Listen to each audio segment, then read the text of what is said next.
اب میں گزارش کروں گا محترم پروفیسر ہمایوں احسان صاحب سے. Thank you very much. میں معافی چاہتا ہوں میں موضوع کے اوپر نہیں گفتگو کر سکوں گا، لیکن میں ویسے کچھ گفتگو، اور please forgive me, I don't think کہ میں کوئی بہت اچھی گفتگو کرنے لگا ہوں. I seek your forgiveness before I say anything. مگر میرے ذہن میں جو سوال پیدا ہوتا ہے، میں اسکول ٹیچر ہوں، یہ پڑھانا چاہیے یا وہ پڑھانا چاہیے. پہلے یہ اسیس کرتا ہوں میں کہ جو ہم نے پڑھایا ہے اس کا کسی پہ کوئی اثر ہو رہا ہے. 1 2 چلو 2 کو میں اسکپ کر دیتا ہوں کہ پڑھانے والے جو ہیں ادھر میں نہیں دیکھتا، ابھی میں نیچے دھیان کر لیتا ہوں، میں اپنی طرف نہیں دیکھتا. جو صاحب علم لوگ ہیں، جو بہت کچھ جانتے ہیں، اور معاف کیجیے گا جو ریلیجن کو بہت جانتے ہیں، ان کا کردار کبھی دیکھا ہے آپ نے؟ میں کسی کی انسلٹ نہیں کر رہا، لیکن جو بنیادی مسائل پیدا ہو رہے ہیں وہ کہاں پہ پیدا ہو رہے ہیں؟ یہ اگنورینٹ پیپل پیدا کر رہے ہیں، یہ وہ پیدا کر رہے ہیں جن کو یہ والے قاعدے نہیں پڑھائے گئے، یا کوئی اور پیدا کر رہا ہے. اور ہمارے معاشرے میں آپ جو مرضی کر لیں، جب تک یہاں پہ ٹروتھ کی ویلیو ہی نہیں اسٹیبلش ہوگی، جو مرضی آپ کر لیں کہیں بات نہیں چلے گی. اور میں کوئی کفار مکہ کو بہت کریڈٹ نہیں دینا چاہتا، لیکن میں صرف ایک سوال کرنا چاہتا ہوں کہ مینار پاکستان پہ میں لاکھوں کا مجمع کروں اور ایک انتہائی اعلیٰ کردار کے صادق اور امین وہاں آئیں اور وہ اپنا بارے میں پوچھیں لوگوں کے بارے میں کہ آپ میرے بارے میں کیا خیال کرتے ہیں، کوئی اہمیت نہیں دے گا ان کو. وہ کہیں گے آپ غریب آدمی ہیں، آپ کے پاس تو ہے ہی کچھ نہیں، آپ کے پاس طاقت کوئی نہیں. یہ کوئی نہیں یہ بولے گا کہ آپ صادق اور امین ہیں، آپ بہت بڑے ہیں، ہم آپ کو سننا چاہیں گے. یہ اس معاشرے کی ایک کوالٹی تھی. یہ اللہ تعالیٰ نے اس معاشرے کے کفار میں بھی کوئی میٹل رکھا ہوا تھا کہ پروفٹ صلی اللہ علیہ وسلم وہاں پر آئے ہیں، اور اس میٹل کے لوگ جب مسلمان ہوئے ہیں تو وہ عمر فاروق بنے ہیں، وہ خالد بن ولید بنے ہیں، وہ سارے وہ لوگ بنے ہیں. تبھی تو پروفٹ صلی اللہ علیہ وسلم آپ دیکھیں فتح مکہ پہ حملہ نہیں کرتے تھے. لوگ بڑے آتے تھے الٹے پلٹے کریکٹر کے، صحابہ کہتے تھے ان کو مار دیتے ہیں، ان کو یہ بڑے، وہ کہتے تھے یہ ہیرے ہیں، یہ مکہ کے ہیرے ہیں، ان کو میرا میسج تو جانے دو، یہ ان کے اندر بہت شاندار میٹل موجود ہے، صرف ان تک سچائی کی پہنچنے کی بات ہے، یہ سچائی کو ویلیو کرنے والے. اور پھر وہ سارے کا سارا جو ہے ایک بہت بڑا انقلاب آ گیا. سبسکرپشن ٹو ٹروتھ کے بغیر دنیا میں کبھی کوئی معاشرہ کھڑا ہو ہی نہیں سکا. اور پروفٹ صلی اللہ علیہ وسلم کی اپنی آپ ذات کو دیکھیے. اب میں کچھ فکریں میں تھرو کروں گا پڑھے لکھے لوگوں کے لیے فار فیوچر ٹو تھنک. مجھے معلوم ہے وہ ریلیونٹ نہیں ہے، میں معافی چاہتا ہوں، اور میرے سے غلطی ہو جائے تو پلیز فارگیو می. میرا مقصد کوئی اس طرح کی بات کرنا نہیں ہے. مگر آپ دیکھیے دنیا فلسفہ کا سب سے پرانا پینڈنگ کویسچن ہے اپیرنٹ اینڈ دی ریئل، کہ چیزیں نظر کے آتی ہیں اور چیزیں حقیقت میں ہوتی کیا ہیں. Apparent and the real. اور حتیٰ کہ اگر میں غلط ہوں تو معاف کیجیے، حضرت ابراہیم علیہ السلام کو بھی ہوا کہ شاید یہ خدا ہے، پھر کہا یہ نہیں لگتا، شاید وہ خدا ہے، اس نے کہا یہ نہیں لگتا، کہ وہ ایک نظر کے آتا ہے ہوتا ہے کہ اسی کی کھوج میں یہ فلسفے کا چل رہا ہے. پروفٹ صلی اللہ علیہ وسلم نے آپ دیکھیے پوری زندگی، اور یہ اسٹوڈنٹس کے لیے، he was a curious mind. اپنے بچوں کو ہمیں پڑھانا چاہیے کیوریس ہوئیں، تفتیش کرنے کا جذبہ رکھیں، سوچ بچار کریں. He was a curious mind. اتنا شاندار کاروبار اور اتنی خوبصورت ازدواجی زندگی ینگ مین کی ہوتے ہوئے چھوڑ کے کتنے دن تنہائی میں ادھر سے ادھر رہ کے تو سوچ میں پڑے رہتے تھے کہ حقیقت کیا ہے، مجھے حقیقت کی تلاش ہے. Curious mind.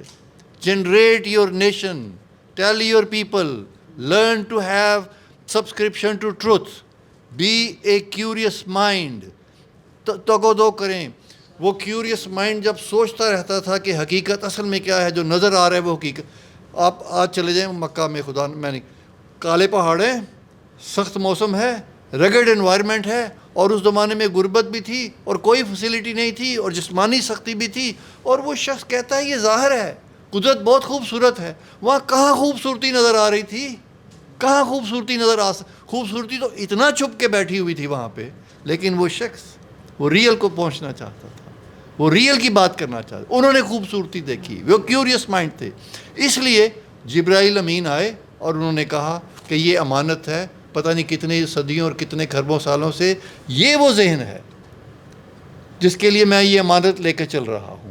اور قرآن پاک ایک واحد کتاب ہے جو اللہ کے الفاظ کے اندر ہے، اور ان الفاظ کا مطلب کیا ہے وہ ایگزیکٹلی پروفٹ حضرت محمد صلی اللہ علیہ وسلم ہی جانتے ہیں. یہ ملاپ جو ہے ذہن کی انڈرسٹینڈنگ کا اور میسج دینے والے کا جو آرٹ آف کمیونیکیشن کو سمجھتے ہیں، اس ملاپ کی دنیا میں کوئی ایکسیپشن نہیں. ہم ایک دوسرے کی بات کو پراپرلی نہیں سمجھ پاتے تو وہ تو خدائی الٹیمیٹ میسج کو وہ شخص الٹیمیٹ میننگ کے اندر سمجھتا ہے. سبسکرپشن ٹو ٹروتھ ہے. دیکھیے میں یہ کہنا چاہتا ہوں کہ زمانے میں چلنے کے لیے ہیومن کوالٹی امپروو کرنی پڑے گی. ہیومن کوالٹی ہی بیسک. ایٹمی جنگ شاید نہ ہو، معاشی جنگ چلتی رہے گی، فلاں ہوتا رہے گا، ایونچولی وہ معاشرے سروائیو کریں گے جن کی ہیومن کوالٹی بہتر ہوگی. اور ذرا سوچ لیجئے کہ مسلمان ان جنرل، اور معاف کیجئے گا پاکستانی، اور یہاں پہ وہ لوگ جو تھوڑا بہتر پوزیشن میں ہیں، وہ دنیا کے ہیومن کوالٹی کے کس انڈیکس کے اوپر پورے کیا اترتے ہیں؟ ذرا دیکھیں کہاں کھڑے ہیں. آل ہیومن کوالٹی انڈیکسز کے اوپر ہمارا مقام بہت ہی نیچے ہے، اور ہم ہر کوئی اپنے آپ کو ایکسیپشن بنا لیتا ہے کہ نہیں میرے والے نہیں، صرف وہ والے نیچے ہیں. ہم بحیثیت مجموعی آل ہیومن انڈیکسز کے اوپر بہت پور ہیومن کوالٹی کو ریفلیکٹ کرتے ہیں. اور پلیز پروفٹ صلی اللہ علیہ وسلم کے متعلق لوگوں کو ایک بات سکھا دیں تو بہت بڑی بات ہے. یہ جاننا امپورٹنٹ نہیں ہے، ریفلیکٹ کرنا امپورٹنٹ ہے. گفتار اور کردار، پروفٹ صلی اللہ علیہ وسلم کی گفتار حدیث ہے، کردار قرآن ہے. سبحان اللہ. کردار گفتار سے ون سٹیپ اپ ہے. یہ سوائے خدا کے کسی اور کے پاس یہ صفت نہیں ہے. I can be wrong but I'm sorry what I'm seeing. کتنا شاندار کردار ہے کہ گفتار سے بھی ون سٹیپ اپ ہے. چلتا پھرتا قرآن ہے، ان کی گفتگو کوئی نیچے نہیں ہے، مگر اس کا درجہ حدیث کا درجہ ہے. یہ آپ لوگوں کو یہ سکھائیں کہ آپ کو کہنا نہ پڑے کہ ہم پروفٹ صلی اللہ علیہ وسلم کو بڑی اہمیت دیتے ہیں اور وہ ہمارے لیے بڑے عزیز ہیں اور وہ ہمارے لیے بہت محترم ہیں. آپ یہ سکھائیں کہ آپ کو دیکھ کر کسی آدمی کو یہ شک پڑ جائے کہ لگتا ہے کہ تم حضرت محمد صلی اللہ علیہ وآلہ وسلم کے فالوور ہو. وہ اسے کیسے لگے؟ وہ اس کو اس کے کردار سے لگے، اس کے بیہیویئر سے لگے. That person should reflect. ہم ہر بات پہ کہتے ہیں سب سے پہلے عورتوں کے حقوق اسلام نے دیے، اسلام نے دیے. پریکٹیکلی بھی دیکھ لیں کیا دیے اور کیا نہ دیے. اور یہ کہنا وہنا کو چھوڑ دیں، جو کر کے دکھا سکتے ہیں جتنا کر کے دکھایا ہوا ہے نا، صرف اس کا ذکر کیا کریں کہ جی ہم نے آج تک یہ کر دیا ہے. یہ علیحدہ بات ہے کہ اس میں ہم دنیا میں سب سے پیچھے رہ جائیں گے، تو پھر اس ریالٹی کو قبول کر لیں کہ ہم بہت سارے معاملات میں دنیا سے پیچھے رہ گئے ہیں. اور دنیا میں اگر پنپنا ہے تو اپنی ہیومن کوالٹی کو اور اپنے آپ کو زمانے کے مطابق لانا پڑے گا. I am very sorry, I apologise for being rough. میں نے وہ باتیں نہیں کر سکا جو اس لیول کی گفتگو ہونی چاہیے، مگر میں آپ کو ایک اور بتاؤں، دنیا کے بڑے بڑے فلاسفروں نے ناٹ اونلی یہ اپیرنٹ اینڈ دی ریئل، جو بھی بڑے بڑے کویسچن اٹھائے ہیں ان تمام اور اس کی کوئی ضرورت نہیں کہ ہم دنیا کے فلاسفروں کے ٹیسٹ کے اوپر حضرت محمد صلی اللہ علیہ وسلم کو جج کریں، قطعاً نہیں بنتا. لیکن کھول لیں اپنے ذہن کو، جج کر کے دیکھ لیں.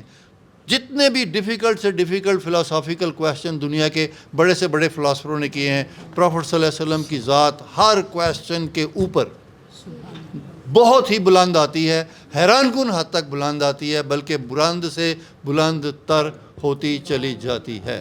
کانٹ کو پوچھا گیا تھا کہ بیوٹی کیا ہے. اس نے یہ جو انگریزی والے ہیں بتائیں گے کہ حضرت عیسیٰ کی پیدائش سے پہلے کا یہ فلسفے کا یونان کا سوال ہے. Truth is beauty, beauty truth, فلانا پوئمیں ہیں، بڑا کچھ ہے. اس کو پوچھا گیا بیوٹی، اس نے کہا مومنٹ آف ٹروتھ، یہ بیوٹی ہے.